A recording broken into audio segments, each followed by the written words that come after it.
Hi, I wanted to welcome everyone who's joining to the next in the Sustainable Herbs Program Toolkit webinar series. And I'm really excited today to welcome Tal Johnson and Sebastian Pole, who are going to talk with us today about creating a culture of sustainability in a mission-driven company. And as people are entering, if you could take a moment and just introduce yourself in the chat and say where you're from and your name and what your work is, and if you work in the botanical industry, especially like what sector of that you work in. And when you enter that in the chat, make sure that you say all panelists and everyone, otherwise it just goes to the panelists. And the other housekeeping bit is at the end, we'll set aside some time for question and answers.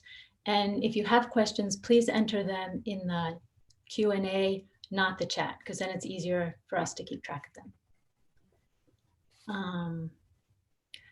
So as I said, this webinar is part of the Sustainable Herbs Program Toolkit webinar series. And we have this toolkit of best practices that's available for download on the Sustainable Herbs Program website.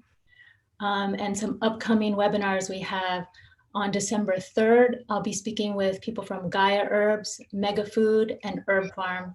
And they'll be talking about their different paths to regenerative farming and the lessons learned and the choices they've made around how to support regenerative farming practices. And then in January, on January 21st, I'll be speaking with several producer groups, one from Peru and hopefully from Nepal and India, about the challenges they're facing right now from COVID and just in general, the challenges they face in implementing sustainable practices on the ground and how we can all support that. And then we'll have, after that, some webinars that are specifically focused on farming botanicals. So we hope you can join us for those, and that information's all on the Sustainable Herbs Program website. And then we're also having a series on ethnobotany, and this information is also all on the Sustainable Herbs Program website. And I'm really looking forward to my conversation on December 12th with Dr. Nancy Turner and Lee Joseph Stuyvesant about their work with Canadian ethnobotanical work, and also really how to work with Indigenous practices and how to integrate those in an equitable way. And all of these webinars are made available for free through the support of the donors for the Sustainable Herbs Program, who you can see here, as well as the members of American Botanical Council. And you can find out information about joining American Botanical Council on the American Botanical Council website. So with that, I would love to turn to the conversation for today and Sebastian Pole and Tal Johnson. And Tal might be not showing his video because his internet is not as stable today. There you can see his face. I'm thrilled to be able to speak with Sebastian and Tal. I picked them specifically because I've been struck by how open each of them are about sharing the process of their work, not just the results. Sebastian, who with Tim Westell is the co-founder of Pukka Herbs. He's based in the UK. Sebastian's also an herbalist and an Ayurvedic practitioner. And he's a big champion of the Fair Wild certification, among other things. And Sebastian invited Terry and myself to join them, cameras rolling, when he visited some of his suppliers in South India, which was remarkable. And he didn't tell us to stop filming at any particular moments. So that openness really impressed me. And Tal Johnson, who became the CEO of Taza Tea, at 33. And he spent 10 years working really to build a company and culture in that tea company before going on to start his own business, another business. And then he joined Herb Pharm's board in 2011 and became the CEO in 2016. And Tal lives in Portland, Oregon, and he's really passionate about building positive, equitable, and purpose-driven workplaces. And Tal invited me when I asked them about their booth at Expo West, which I had soil among a sea of no soil. And I asked him if I could do a blog post on their process of creating a booth at Expo West. And he said, not just that, but he invited me to join the meetings for planning for the whole booth, which has also seemed like a really generous opening, lifting of the veil to see what's back there. And I would share what I was going to write, but he didn't edit out the content in any way. So I really appreciate that openness, and I'm thrilled to have you both here. Sebastian, I wanted to start with you and ask if you could just talk about the process of, you started Pukka Tea in your kitchen and you had a lot of ideas about the value of that and how you went about instilling those values in what's grown and grown. Thank you, Anne, for such a warm welcome. And hi, everybody. Lovely to be with you. I started from just a position of a young idealist, really, where I was just, a product of the times and a part of a younger generation that wanted to, see change in the world, really. And as a herbalist, it doesn't take you long to realize that you've got to work out where the herbs come from. And as soon as you start looking into it, even more so back then, in a way, 25 or so years ago, you realize that there are issues basically with the value chain and knowledge, really. And so I fell into getting involved in being a leader in regeneration, and I don't think we were even using words like that back then. But it really came from a lucky happening, in a way, that I'd come across Ayurveda and learned some of the wisdom that is inherent in that tradition. And, cutting a long story short, wanted to share that with lots and lots of people, but I wanted to make sure that when we did it, it respected the values of that tradition and the wider tradition of herbalism, which led to us exploring what culture means in a larger organization, what values are, but how we could really cultivate something special. That was the idea. And the word culture comes from cultivation. So as we're all herbalists here and interested in growing a healthy future, that's where it started, really. Do you want to talk a little bit about some specific things you did? Like I'm thinking the wisdom seeds and so that, yeah. Sure. I mean, at first there was just a few of us. We started, with a couple of $1,000, Tim and I, getting it together, going around the health food shops, etc., in the UK. After we grew to, more, double figures as such and a bit more, we realized that we needed to create a language that we could share to give people a deeper experience of what it means to be a part of Pukka, and to share and sort of articulate our sense of a higher purpose, for want of a better word, really. Where were we going to evolve to? How could we offer people a sense of belonging as well? It's one thing to have an idea. It's actually very easy to have lots of ideas. I'm sure everyone listening today is full of them. But turning that into reality is another thing. And then starting with some principles and adhering to them is a challenge. And you need good people to do that are as passionate as you about the cause. And of course, we're very fortunate to build our culture and values around the principles of organic, the wisdom of many people that have traveled before us, really, in terms of third-party certifications like Fair for Life, Fair Trade, and Fair Wild, which I'm sure we'll talk about more. So we really wanted to, embed these principles externally for our customers, and then educate people internally at Pukka. And we wanted to draw from the cultures we work with. So we developed these things that you mentioned called the wisdom seeds, which are really based on some values out of yogic traditions, Buddhism, Asian concepts. And they are truth and respect and purity and effort. And it was a bit clunky in a way at first, where that it felt like we were sort of landing these ideas in with people, but we started to incorporate them into meetings. And so we would appoint someone to take charge of these ideas. We use them in our annual development plans. How could we get people to explore these areas of their life that would be meaningful to them outside work as well as within work? And so we just tried to really create a way so it anchored people in the business? How did we develop a deeper root than just this external marketing colorful array?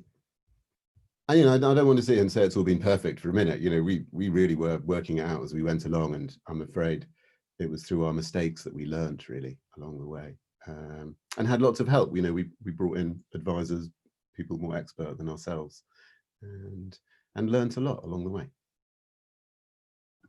That's great. There's lots more I want to draw out, but Tal, I want to give you a chance now to chime in. So you're coming from a slightly different point of view. The companies have existed, and then you've come in, and I'd love to hear what that process has been like for you, and also as you've learned from being in different places. Sure, and I'll try the camera as long as it works, and I'll click off if it gets too glitchy. But my first inkling that these things are important. That by these things, I don't just mean sustainability. I'm really talking about just the notion of even having values and being very intentional in the values you instill in a company. Came from a teacher I had, a guy named Jim Collins, who's the one that wrote a lot of the good to great business books and such that were popular not too long ago. His first book is actually my favorite. It's called Beyond Entrepreneurship. Sold the worst, I got the most out of it. And it made just a very compelling case for how to create a compelling mission and purpose in a company. And the subtitle of the book, this will be my one and only book plug. It's like an old cookbook. I've got notes and things all over the place, but the subtitle is Turning Your Business into an Enduring Great Company. And the part that clicked with me was enduring, about trying to create something that would really last. And so my first experience actually trying to do this, which was a long time ago, it was 1995 when it started for me. I was not the founder, unlike Sebastian. I always try to be clear about that. The founder of Tazo is a fellow named Steve Smith. We've partnered together in that business for a decade.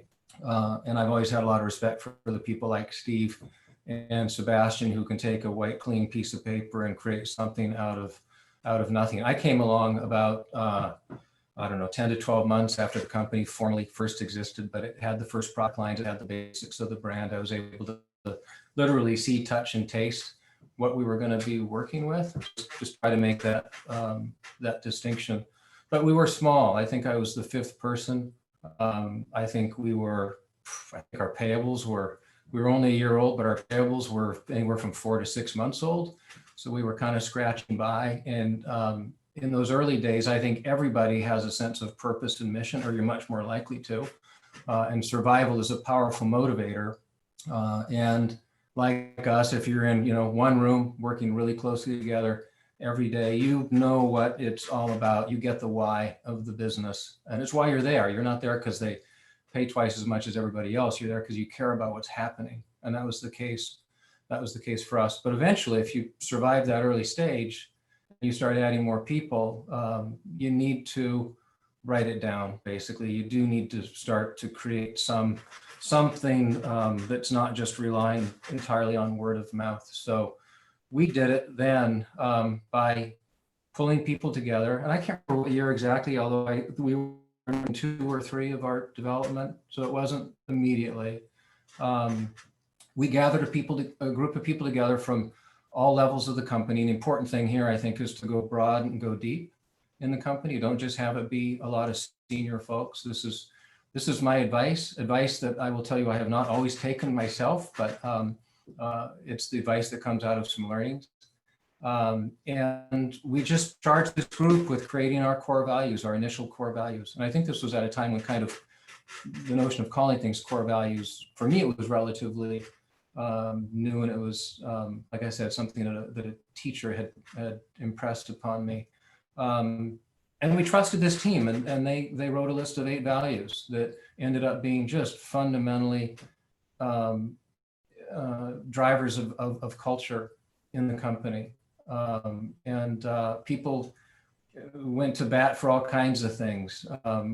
Core value number 8 was fun. We eventually had a group called the CV8 group, and everybody knew that CV8 was fun. And anytime they met, something good was usually going to happen after. We documented our core values in different fun ways, but it was just, it drove a lot of culture in the company. We're not initially not highly driven by sustainability, I'm afraid. It's just the truth of it. We used cellophane wrappers on all of our boxes. I look at it now and scratch my head and wonder, what were we thinking? And Steve actually was the first one that said, we got to get rid of the cellophane. It's not something we should be doing. We were motivated by trying to basically reinvent a tea category. And we're uber passionate about tea. Sebastian, we were one place in America where you couldn't get a cup of coffee, but you could get tea all over the building. Every desk, everybody had every tea that we made and a kettle on every desk. But if you asked for a cup of coffee, you couldn't get one. We became at one point a subsidiary of Starbucks, very small tea company in the middle of a huge coffee company. And Howard Schultz would come by to visit, and he couldn't get coffee. And we were proud of it. We wanted to be that rare place in America where that was the case, and it drove a lot of culture for us. But building the values up front was fundamental. And like I said, going broad and deep in the process, and then letting that group run. We were clear about it was not going to be a vote. I mean, that was just the honest truth.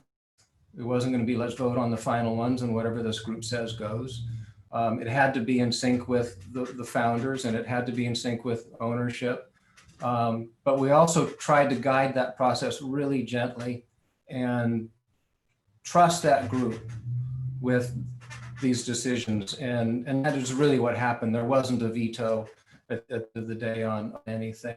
And so people, I've always believed, people tend to support what they help create, and going through that process helped everybody understand it, buy into it. We had evangelists, all over the company from that day forward, because they were part of putting it together in the first place. So early days, we didn't need it. We got to a point where it became really important to have it.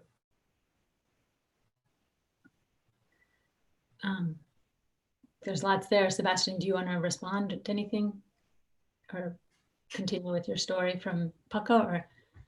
Yeah, and it's really nice to, really great to hear the story. And it sort of feels like such an exciting time, doesn't it? Starting something with a group of people. And like you say, the culture's often quite instinctive at first, because you're all following the same vision and really on the same mission, really. And then as you grow, of course, my experience is you need experts in different areas that are really good at operations or finance or, whatever it might be. Quality, and they might come from different backgrounds, and you want to include their expertise as much as share what you love as well. And one thing we did that helped really shift the dynamic actually at Pukka is we maybe got to, I don't know, 60 people or so by now, is we work with this community that run like life development, business leadership courses. As a project in the UK called the Eden Project. It's like our eco Disney World, where you can go and see lots of plants, and there's like a big dome biosphere you can go in. And we took the whole business there in groups of 10 or 15 over the space of a couple of years. Well, it's been going on for a few years now, and people would have like a 4-day immersion in nature as a small tight group, based around these wisdom seeds as sort of hooks, if you like, to ground it.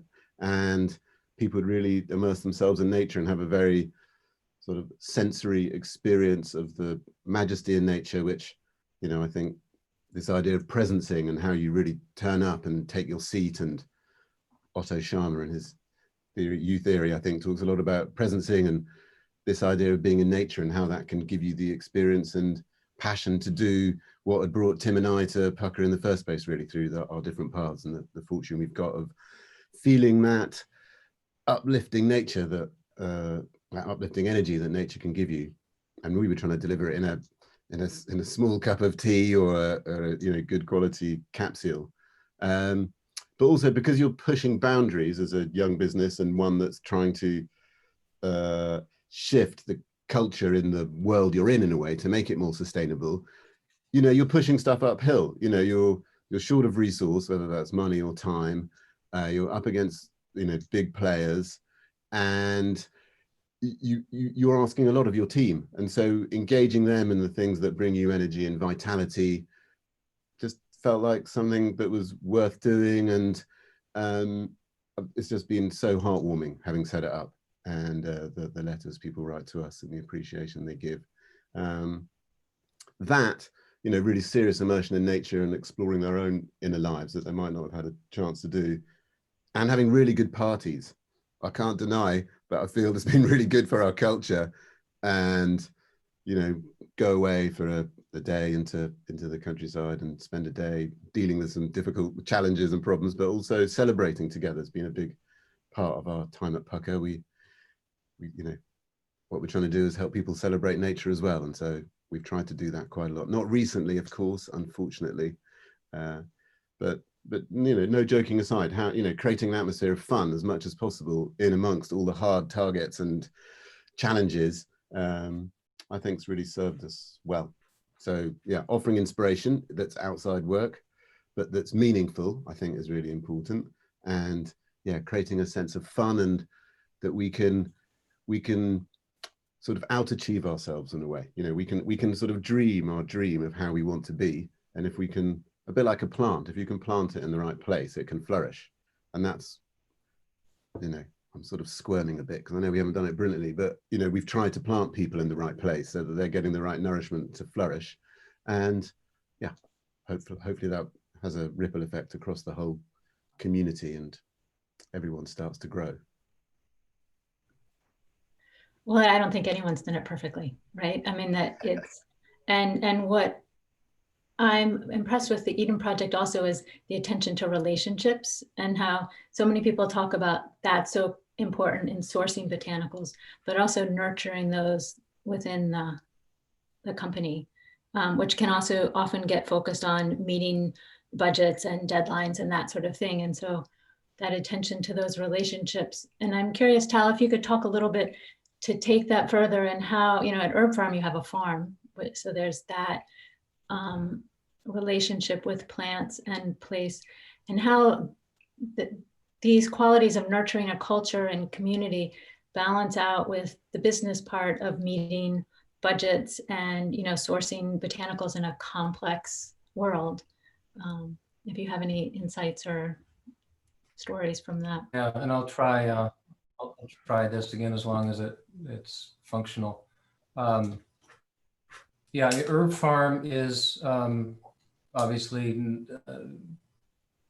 you know, an established business, still a, you know, relatively modestly sized business, but you know, it's a 40-year-old company, and when I arrived, it was a 30-some-year-old company, and it was one with a really strong sense of its own values. So I didn't feel like we had to do the same kind of initial work. In fact, I wanted to be careful to not kind of, you know, frankly, screw up what was already there. A real strong culture built around making plant-based medicine and doing it with extraordinary quality and meticulousness, and things that flowed right out of the founders' veins, Ed Smith and Sarah Katz. Very different than my early, you know, kind of experience in the tea business with Tazo in that sense. But on the other hand, again, like I think Tazo and anything else, you have to renew your purpose along the way. And you still want to do things to make sure that it gets passed on to the next generation of managers and owners, which is another topic we could get to later maybe. But so with Herb Pharm, we took a slightly different tack, and to quote Sebastian, or borrow Sebastian's comment a little bit, you know, we haven't gotten everything all perfect either, to say the least. But I just put up this because it's our expression, how we decided to try to take what was we felt was core to Herb Pharm and express it for ourselves and for future generations. We took the the mission and vision that was there with Ed and Sarah. We shortened it. We put it in terms of our purpose of serving plants, people, and planet, which I know is something we share in common with other herb companies. To me, that's fine. We're all pulling on those oars together as an industry, and I think really way. But for Herb Pharm, we wanted to take other aspects that we thought were just fundamental to fun and remember and not forget, and we call those our values.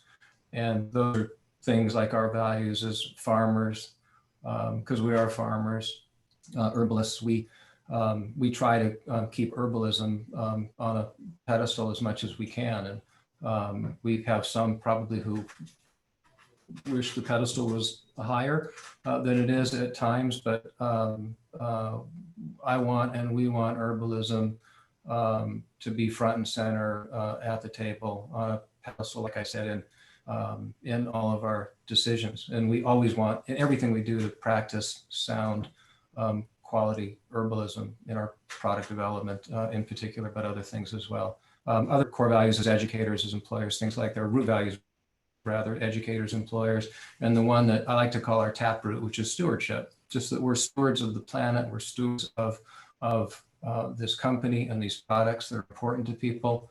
We're stewards of the business for next generations of managers. And it's one of the things that impressed me most when I first set foot on the property at Herb Pharm was this notion of just long-term stewardship that my predecessor, the CEO, Mark Allen. Just Tal, can I introduce Tal? I'm Tal. And then I think started with Ed and Sarah. So we took these things, put them in terms of root values, and that's how we express them to ourselves and outwardly. Now, the qualifier is, I will say in hindsight, we did not go deeply enough in the process of kind of sucking out. Yeah. I think maybe Tal, if you put your video off, because you're breaking up. Oh. I think it's checking out. But anyway, either way, I completely agree with him. It's something that you just need to keep revisiting, and that's part of the fun. It's a bit like, with the family, isn't it? You've got different requirements at the different stages of all of your lives and how you're living and evolving together, whether it's children's behavior or adults' behavior, how you engage together. And, that is, of course, hard when, what helps you survive is your cash flow and your business on the outside. You just have to prioritize it. It's a bit like with one's own life. It's hard to go out and do a run or squeeze it in, isn't it, sometimes? Or not that I run, but whatever. You just have to prioritize it, really. And that, one of the biggest learnings for me, I don't like to think in terms of regrets, but yeah, I wish we'd employed a real expert in people management earlier on. That was a real eye-opener, probably because they were so good when they came and sorted so many things out. But that was a really important area. We spent a lot of time focusing on our value chain and our suppliers and traveling around and building relationships, and a lot of effort on quality and criteria, and a lot of effort on our customers. And you've got to nurture this. Is sustainability. I think you've been really good at this, Anne, in the Sustainable Herbs project, as well as exploring how that really lives for the grower, the people doing it as well, which in a company's case, maybe a grower or the team that's working in whatever department. And that's why I love Fair Wild so much as well, because it looks after the plants and the ecosystem, but it looks after the community. It's a very holistic and integrated approach. I know that's slightly different subject in a way, but I think there are these examples we can follow in whatever business you're in. It doesn't have to be in the herb business, it can be in any area that can follow the principles of nature, really, is what we've always tried to seek as a reflection. How can we look at our organization, our tribe, our family as a living system? And it's always difficult in a fast moving business. Our whole industry is going through radical transformation at the moment and growth. How we help people keep up with that and embrace that change. There is such a lot of requirement to be agile and adapt, whether that's commercially or personally. you have to try and create that environment where that is celebrated, really. And that can be a challenge, because it normally requires extra effort to do something new for the first time, or, you know, to stretch your, you know, what you're adding in another certification was sort of, you know, one of the challenges when you're going on. So has to be, it's that balance, isn't it, of stretching far enough that you can see something, a world that's better than where you live, but it's keeping it grounded enough so that it's digestible on a day-to-day basis. Well, and it also seems so curious, both of your thoughts. So you're both in an industry where there's big pressure on price, and you all have to compete in that marketplace. And the qualities and the work you're talking about require time and resources and investments, both in the human relationships, but also in the supply network, you know, and spending more time investing in like the certifications, regenerative farming or fair wild. And so do you have, talk a little bit about how, you know, I guess in a procurement decision making, how do you ensure that these values actually make it through that, oh, I can get this herb for 5 cents less per pound? How do you get those values into those micro decisions, which is ultimately where you're going to be measured on sustainability? If you're asking me, I mean, There. you know, it comes down to the leadership and what the leaders want, in a way, because that's the guidance. But in technical ways, it's having a specification that you buy to, that you set that standard, that it is XYZ pharmacopoeia compound or you know, certification as you need, and that becomes your rule book, really. And then this is our shopping list, and this is what we buy. And if there's a way of planning with your partner to work out a fair price, you know, how you can get to a price that you know you can sell at, and that they can afford to as well, you're then in a partnership. And I suppose we've always tried to create long-term forecasts, give people confidence that we're there for a long time, you know, create a relationship so you can both invest and trust that you can do that. But I would just say one thing on that, you know, we're all in a fake economy because you're incentivized to buy cheap, unsustainable food, clothes, everything, basically, herbs especially. And whilst there is a subsidy and a progression of the promotion of nitrogen and pesticides, it's a bit different in the herb world, but generally in the agricultural world, you're always going to be competing with a market that's got a drug to make its plants grow bigger. And so we're sort of dealing with an addicted cycle. And thank goodness, particularly coming out of America as a European Brit, you know, there's such a powerful movement of ecological awareness in some quarters, which I think is really driving this change. And if we can all push towards a way of the polluter being responsible for their pollution, I think that levels the playing field, and we can then buy goods that are at the appropriate value, i.e., if it is more expensive to grow regeneratively, then that should be in a level playing field where your competitors are essentially taxed for polluting the planet. But, you know, probably slightly deviation conversation. Not quite sure what you think, Tal, but we tried. I agree, Sebastian, with everything. And I'm sorry, Anne, I got completely kicked out of the meeting, and to been able to log back in. I've always felt it's important to just stay in complete control of that cost quality trade-off decision, which is why we've not done things where we have to outsource that element to somebody else, because it's also a sustainability cost trade-off. As Sebastian said, it costs more to farm regeneratively. It costs more to do a lot of the things we do. We trust that we have enough support in the marketplace. And I agree, Sebastian, with everything you said about externalities that are, you know, pushed off on the planet, and companies are not bearing those costs the way things are set up now. But we trust that we have enough support in this marketplace to sustain our business, and have built our business model in a way that, you know, we can sustain the business. But it's a competitive disadvantage, and it's probably one of the biggest obstacles to scale. because the economic incentives are so powerful for so many others, and just the basic needs of people who are buying products.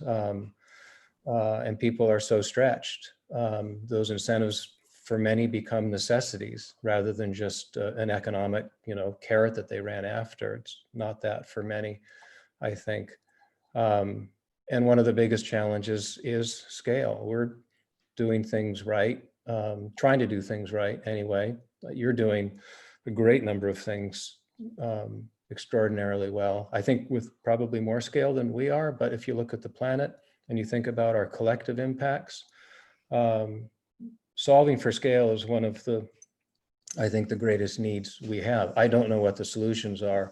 Tom Newmark from Carbon Underground gave a talk to part of Herb Pharm not too long ago, and he made a very compelling case for the need to get a lot of the things we're doing at scale. And how we do that, that's a longer conversation, but it's essential that we do. We're in a race to take what some of us are doing and to get it to scale for the benefit of everybody in the whole planet.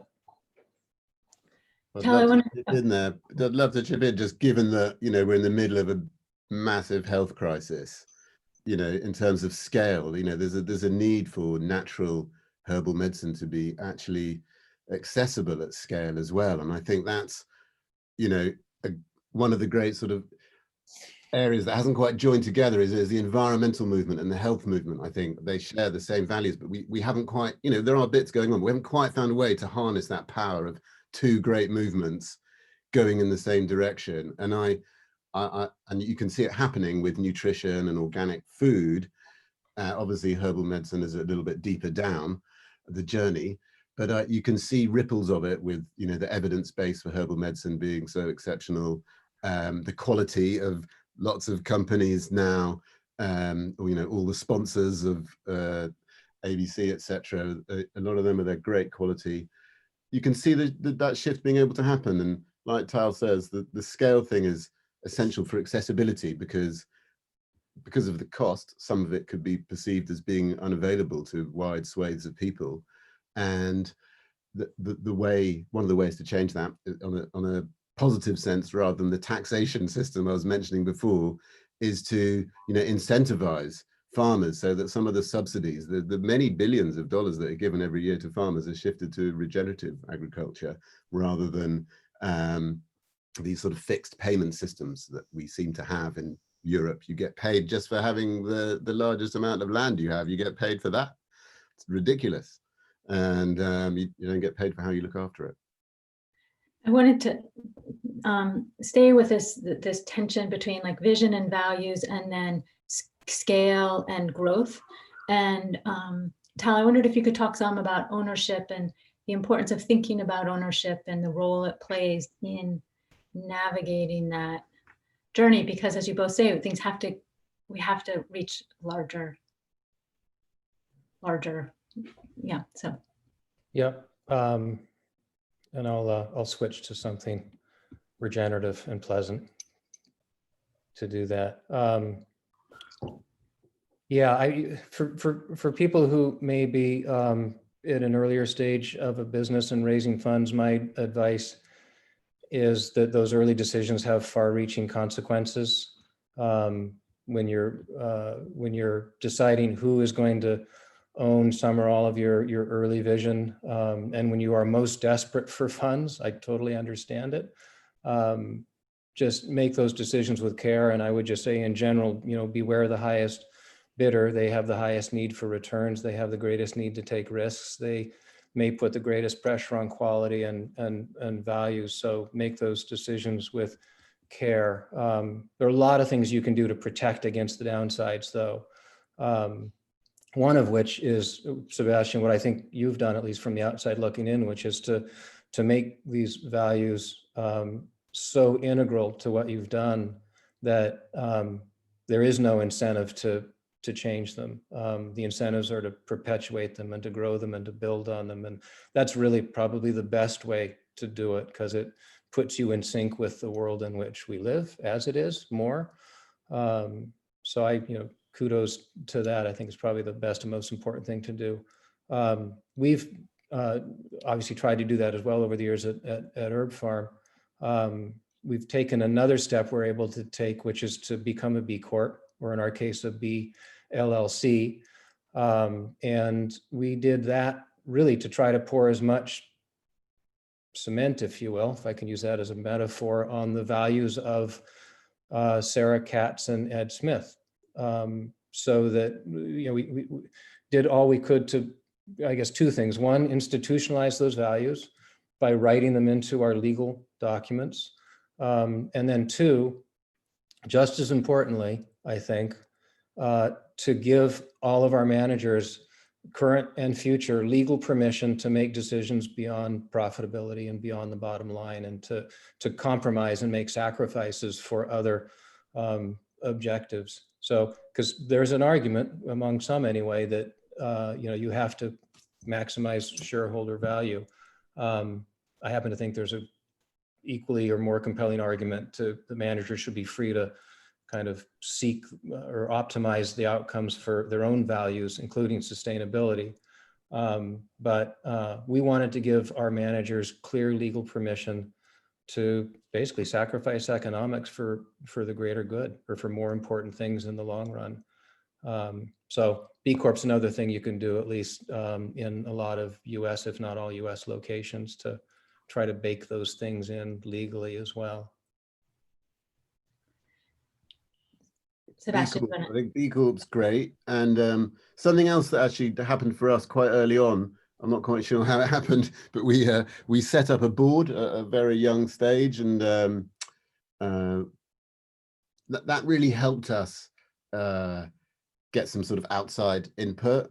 And then, you know, when our ownership transferred into Unilever, we established a mission council so that we have this external body of experts in agriculture, environment, health, regenerative farming actually as well. And so, you know, they're like advisors, friendly critics, you could say as well. You know, they're there to keep an eye, to help us stretch. Because you know, I think this idea that you've got to a point and you stop with your ambitions. I mean, culturally, I'm thinking, and with sustainability, you know, you need to ask yourself if that's enough. And at Pukka, one of the great things is, you know, there's so many sort of activists in a way that are looking to drive and help us stretch in all sorts of ways, in a measured way. You know, it needs to be done bit by bit, and so that's really valuable as well. And I think having those teams in the business, those groups that champion various causes, is really great. And we you know, particularly encourage that. But having a board and a mission council and third-party certification and some cracking specifications, they're a good way of embedding who you are. Sebastian, could you talk a little bit more about the certifications? Because often as a consumer, you think that the certification is protecting myself, but how you've talked about it is also both baking in the values, but a learning. You described the real learning and growth that it's offered Pukka internally. Can you talk some about that?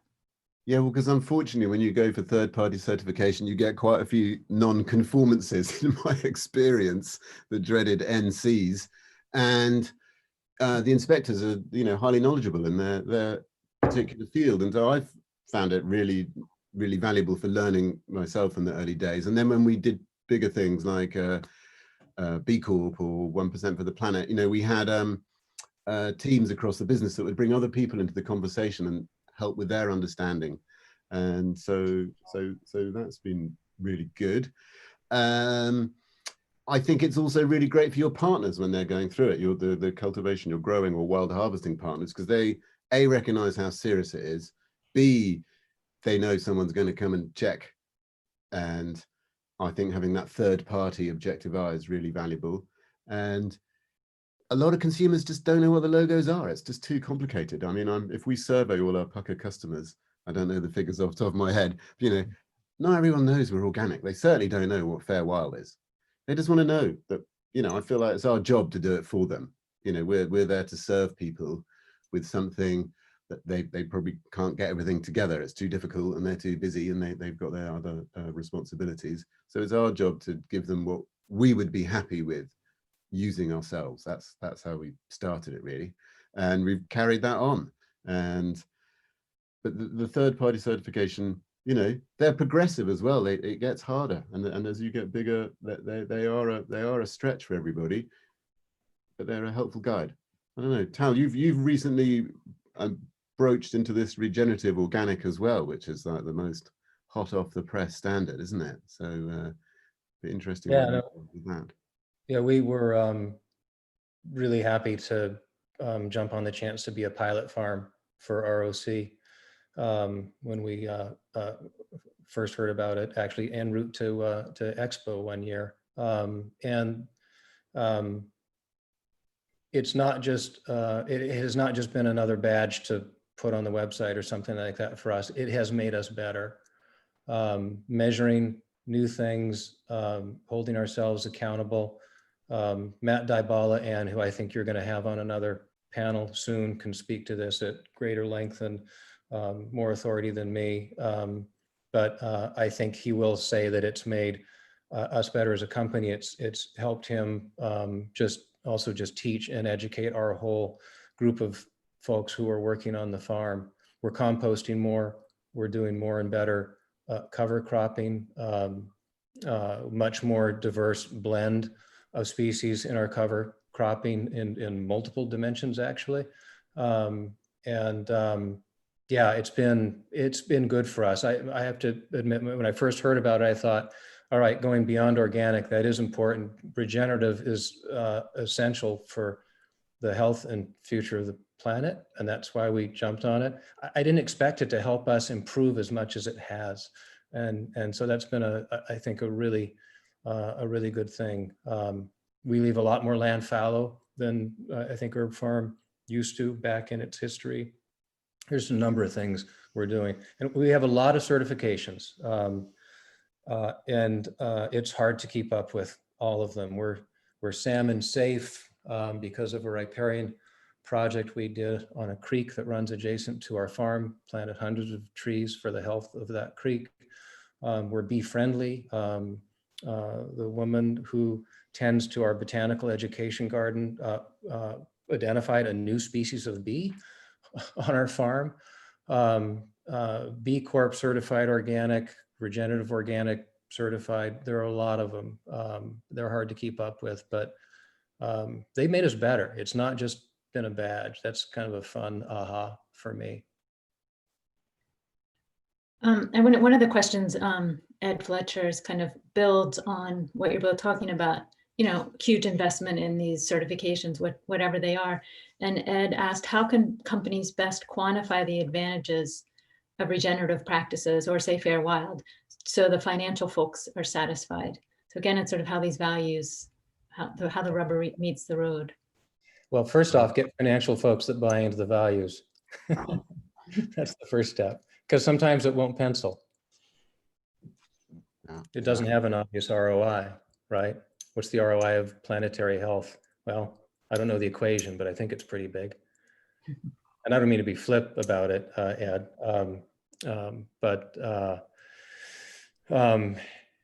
I suppose when it's fundamental also to your brand and your business model,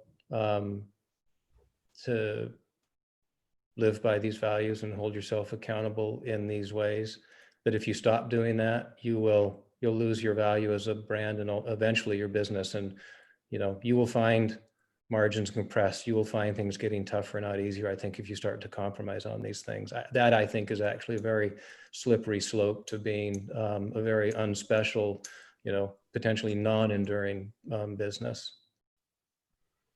I mean, another thing that we, you know, when some of our finance directors have maybe been a bit more pushing down on the bottom line is, you know, we've had to explore, you know, a heat map of the world. What's the world going to be like in terms of the next 10, 20 years, 30 years, in terms of availability of the herbs in some of these areas, and what will happen if these communities aren't there to collect, you know, lime flower, nettle, dandelion, elderflower, elderberry. They're all wild collected. You know, maybe not every single kilo, but 99% of it comes out of the wild.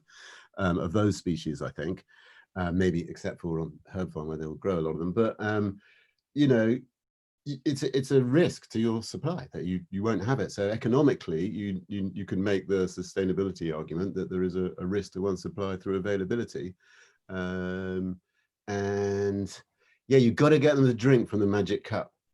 The finance team and you know, other people that are professional managers and experts in the relative area, you've got to get them to drink from the magic cup, because then when they drink from the magic cup, whether it's a tincture or a tea, I think that transforms them and they get on the road with the vision, and they find savings in other areas that perhaps there isn't so much value embedded in it. You know, in a herb company, the value we have is in the quality of our plants and their future availability. There are other areas, I think, to try and save cash, which, you know, maybe that's onboarding production, maybe that's looking at packaging deals or things like that. But that's what we've tried to do. Yeah, that's great. Thank you. Go ahead. Yeah, no, there's kava in that magic cup, Sebastian. Not in the UK, it's banned. Oh, okay. Well, come on over. Yes. Yeah, please send me some. I'm in need. I wanted to, because this is a different version of two of the questions, but Phil Deacon has asked, when commercial success arrives with all the associated pressures, how can integrity, playfulness, and generosity of spirit continue to be ensured?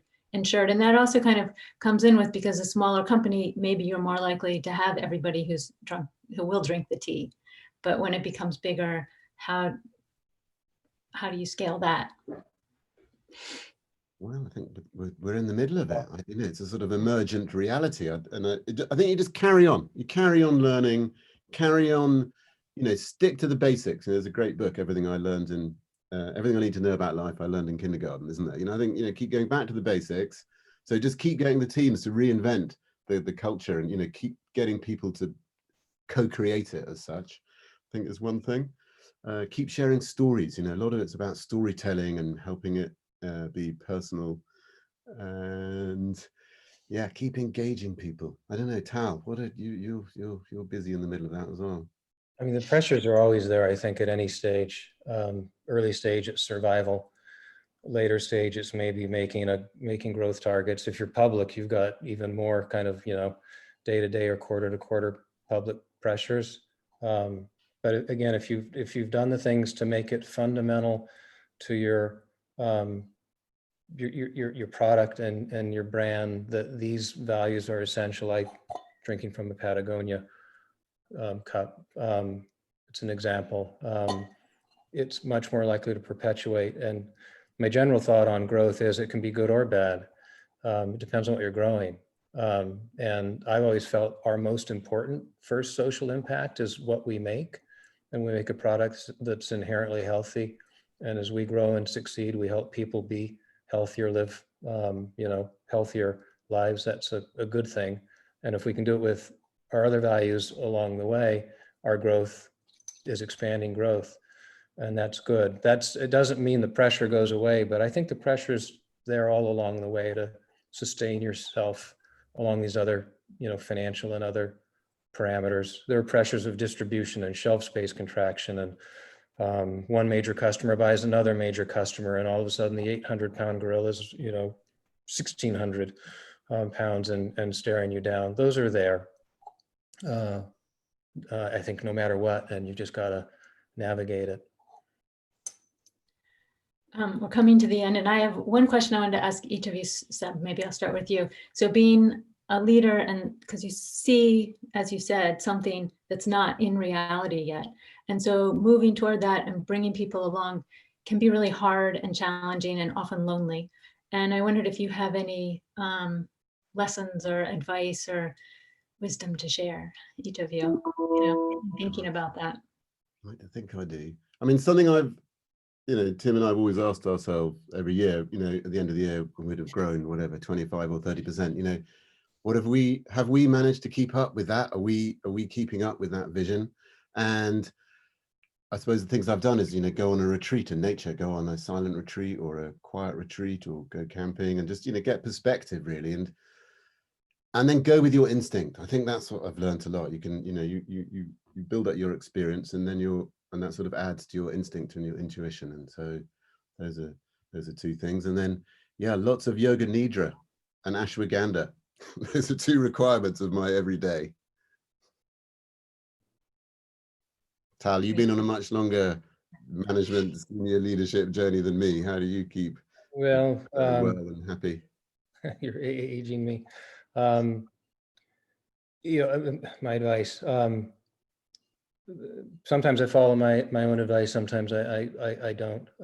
But I try to.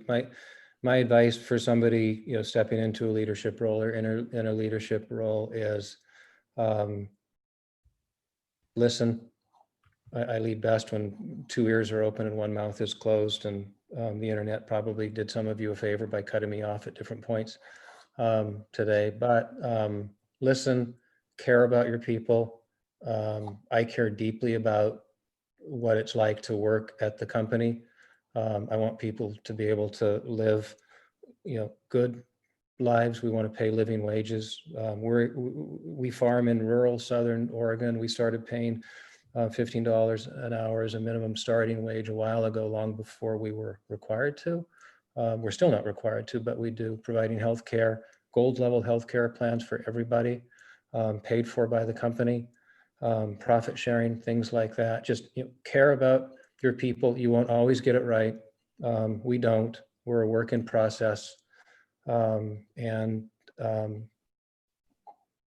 this is where maybe I don't always follow my own advice, but don't be afraid to show it. Lead with your heart. Let people know how much you care about them. Yeah, lovely. Sebastian, do you want to add more? Any other thoughts before we wrap up? Not really. I think it's really nice. I think that's just perfect. I think, listening, going with your heart. At the worst, you'll have been true to yourself, and at the best, it will come true. I think that's the best thing. I think we're all in a space where if we're lucky enough to be able to dream about being a part of a world that's slightly different, how do we contribute to that? Really, and we have to visualize that, and we have to articulate that. It's like getting fit. I don't know why I'm thinking about that today, but you decide to before you really are. And I think we have to decide where we want to go before we're really there. And then we have to find a way as a leader to inspire people and take them, with us in the journey, basically. A bit like you're doing, Anne, with Sustainable Herbs Project, really complementary to us. I'm a massive fan of what you're doing and raising the realities of the complexities of the herbal collection world, whether it's growing your own herbs or just processing or gathering them from around the world, and the issues we are contributing to as herbalists and solving as well. And Yeah, so I just want to say a champion to you. So, I agree, Sebastian. Thanks for bringing that up, and thank you, Anne. Yeah. Well, thank you both. And I think what I've learned from seeing inside and listening to both of you and seeing inside the industry, I was quite critical of the industry from the outside, and it's easy to be a critic, and to get inside and really understand the challenges and the decision making. It's a nicer place to be. It's kinder, it's less judgmental, and there's more hope because it's less the overall is wrong or right, but each decision making, decision can be an opening or a closing, and you learn from it. So I appreciate that, the way you both invited me into that. So Our pleasure. great. Well, thank you both. And thanks everyone for joining us today. And again, please check the Sustainable Herbs Program website for upcoming webinars. Thank you all. Thanks so much. Anne. Thanks, Bye, Sebastian. everybody. Bye, Anne. See you, Tal. Great to see you. Cheers. Likewise. Bye. Bye-bye.